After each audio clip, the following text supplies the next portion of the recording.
तुम्ही कधी रम्मी खेळाय का? रम्मीच्या डावात एक पान असतं, हुकमाचं पान, जे कुठेही सिच्युएशन सांभाळतं आणि हवी ती जागा भरून काढतं. टीम इंडियासाठी हेच हुकमाचं पान म्हणजे Hardik Pandya. 2024चा world cup final आठवतोय? आफ्रिकेविरुद्ध शेवटची ओव्हर टाकायला आणि बुमराला सपोर्ट करायला जो बॉलर हवा होता, तो रोल हार्दिकने परफेक्ट निभावला.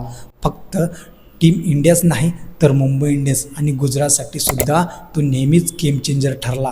पण म्हणतात ना, जब तक बल्ला चल रहा है तब तक ठाठ है. मुंबई इंडियन्सला हा ब्ल्यू आय बॉय जेव्हा फेल गेला तेव्हा खूप ट्रोल झाला. टीम इंडियात कमबॅक करून त्यांनी स्वतःला सिद्ध करून केलं. पण आता पुन्हा एक मोठा बॅड न्यूज आली आहे, हार्दिकला इंजुरीची बातमी. आता फक्त काय आहे की ही इंजुरी हार्दिकसाठी किती मोठी अडचण ठरणार.